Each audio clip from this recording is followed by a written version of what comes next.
Well, good morning. This is Aaron, and today is Monday, August the 7th, 2023. I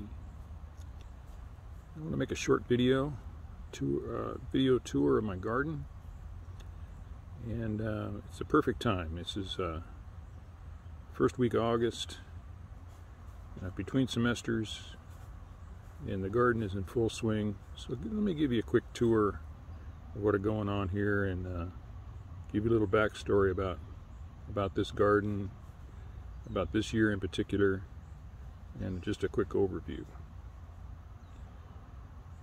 All right, here we are, the pathway from the house to the garden. The house is back up there. And this is the pathway. It comes down into the garden proper here. We've lived here for 23 years or so, and there's a lot of stories, including that oak tree right there has got a story, and this whole area has got a story here. This used to be all overgrown in manzanita and scrub, and cleaned it all out over a couple summers. And then in 2004, my daughter and I built that fence back there, and it runs about 91 or 92 feet along the back side of the property. So this garden is in the western slope of the Sierra Nevada foothills, and we're in a Mediterranean climate here in Northern California. It's normally fairly dry this time of year, just like today. And yeah, make a lot of production here. A lot of mainly vegetable garden, but in the fall, I've got some the fall garden items. I'll talk about that in a second. But it's good. It's a good place to get away to and hide out back here in the corner.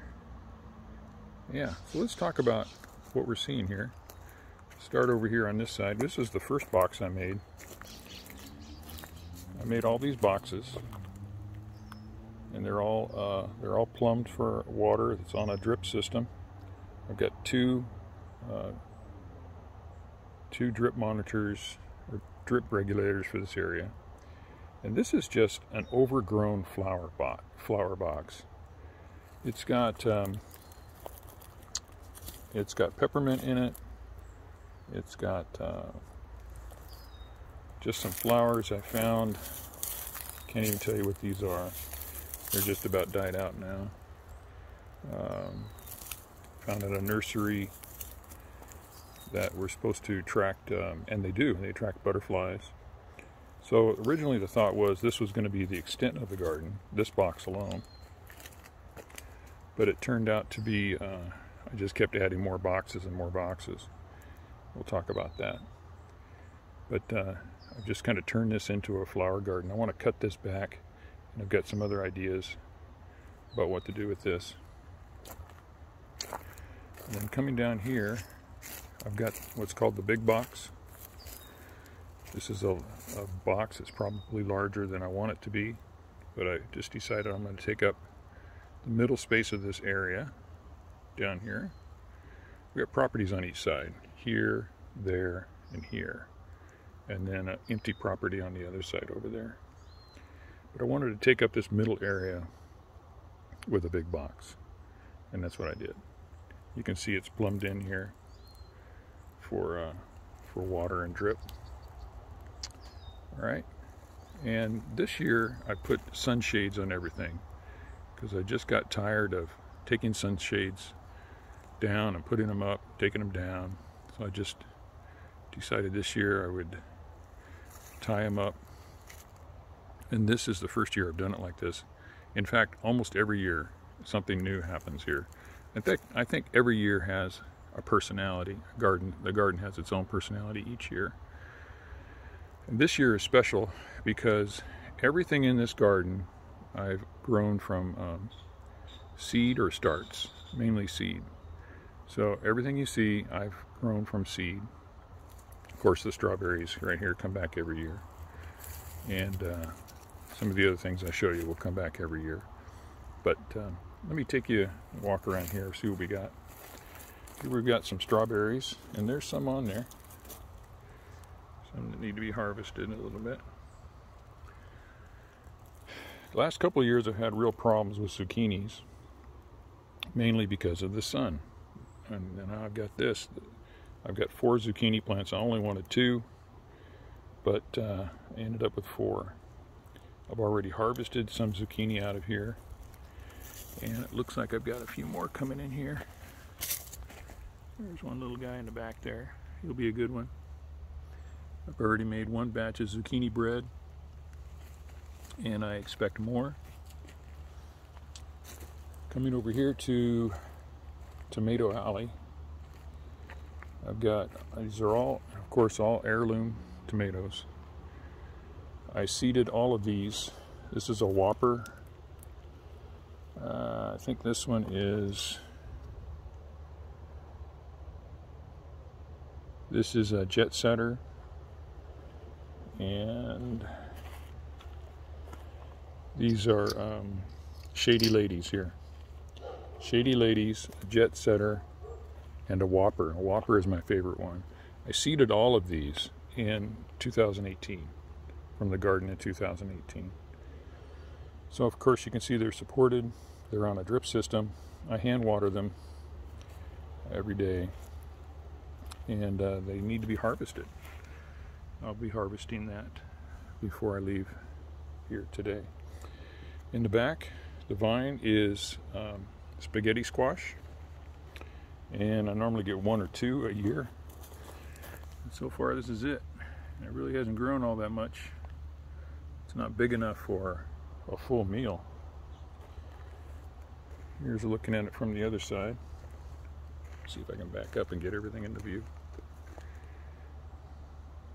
Okay. So you can see the sun shading really does well. It blocks out a lot of the radiant heat and certainly a lot of the sun, but not so much sun that it keeps anything from growing. This side gets a lot of sun. The sun comes from back here and comes across my property and then over to my neighbor's house and out. So it's coming at this garden at an oblique cross angle, which is fine. I work with what I got. So that's the big box. Again, tomatoes, zucchini, and spaghetti squash and strawberries. This box is the potato box, and it needs to be cleaned up a little bit. I've got mostly potatoes in here, and I don't even buy the seed potatoes. I just get the potatoes from the store, especially the red potatoes. Wash them, and if we don't eat them right away, they start to seed. I take them down here and I plant them, and it works great. So I've also got some Egyptian onions or walking onions here.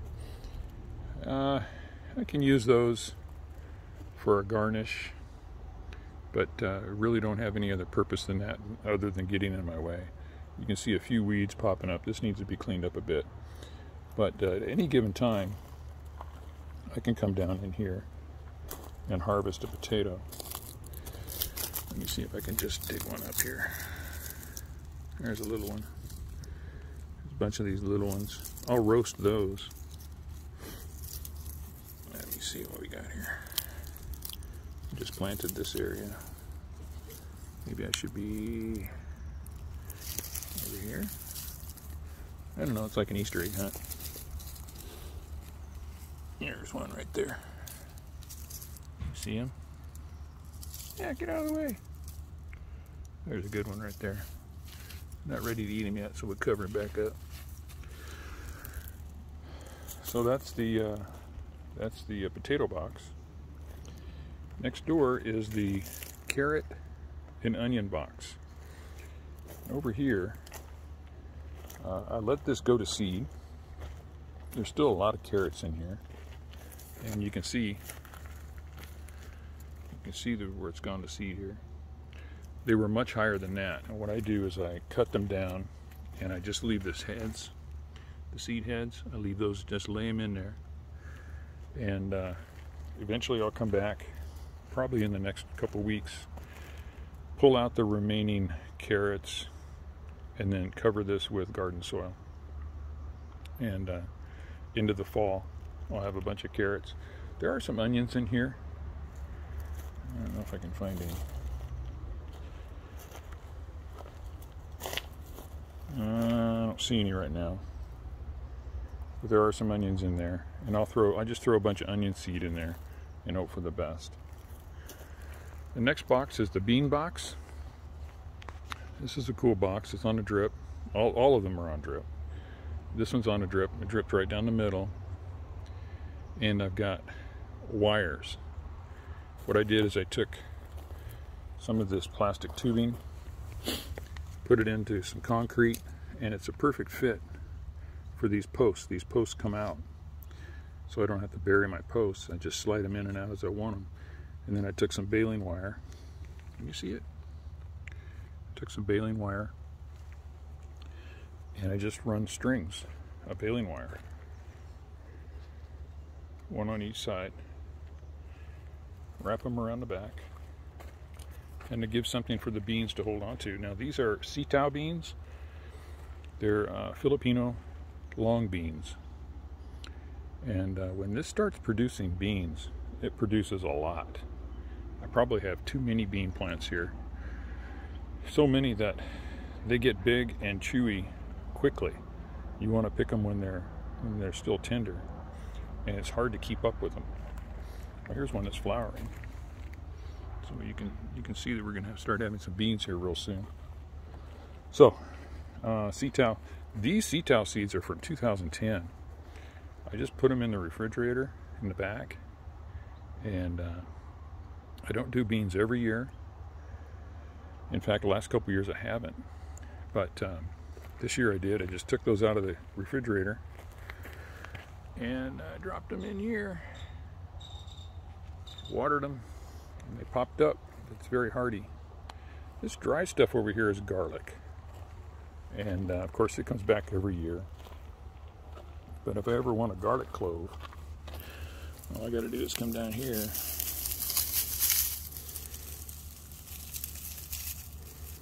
that's a nice one. I'll probably take that one inside. Come down here and pull one out. If I don't use them, they go back to seed, and they're here for me next year. It just needs to be cleaned up. It's really dry. Let me take that out. Put it over here so I don't forget it. So, those are the gardens proper. Again, the flower box, the big box, the potato box, the carrot box, and the bean box. I run a drip on this for 8 minutes in the morning and 8 minutes in the afternoon, and then again I hand water, and comes out just right. Comes out just right. I do have some compost. I do a cold compost. I've got these nets, or these fence screens. I just turned them into circles, 2 of them. This is my supply of leaves, and I threw a couple of potatoes in there just to see what would happen. And I got a little spray. You can't see it, it's up under there. A little spray on the drip system. Kind of an experiment, and they're growing, so that works. This is the main compost box, and I layer it, okay? So I'll put these leaves that I get from in front of the house on the hedge, I carry them back here, and I just layer them up, and then we put in all of our kitchen scraps and things and bury it up, and it's cold compost. There is a lot of soil in here. I'm pulling on this, and there's a lot, probably more than I can use next year, and it's only halfway full. So this is my supply of leaves, and then this is the actual compost bin. Let me show you something else over here. Oh, I've been dancing around the apple tree. I haven't mentioned it yet. This is a Fuji apple tree.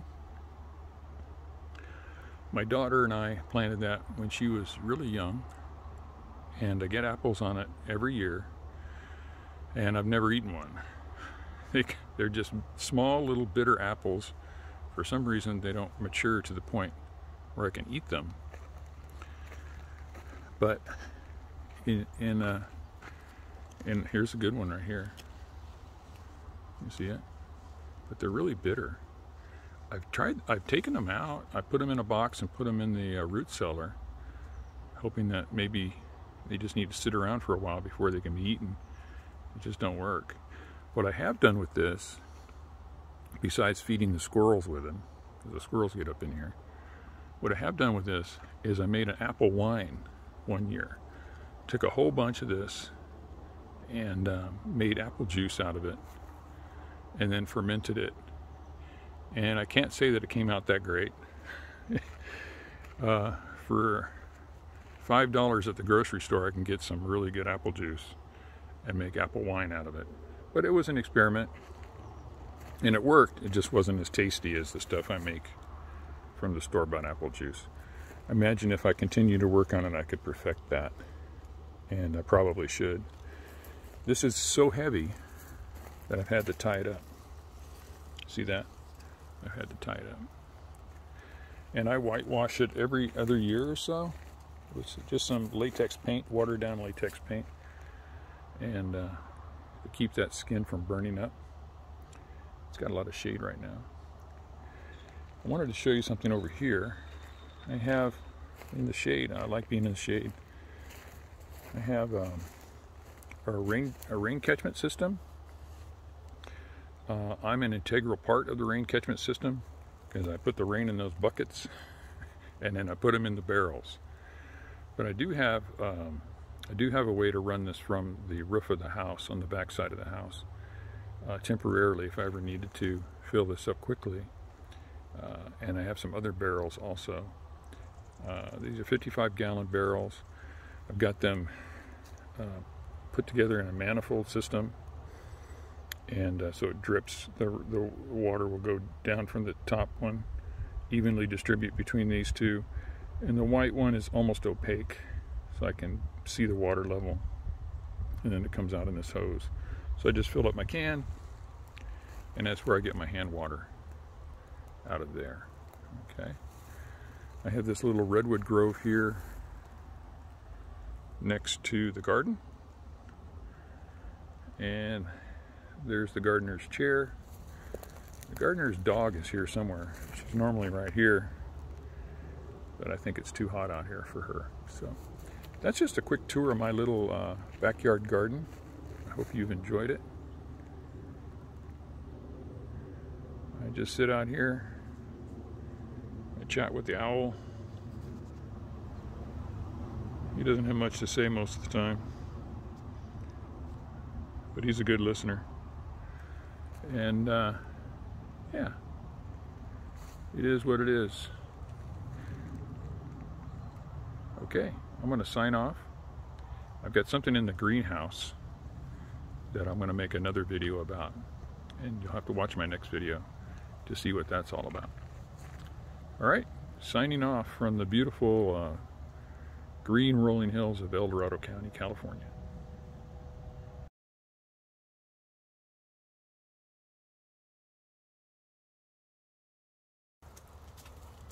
Why you pick the hottest day of the year to do a garden video, Dad?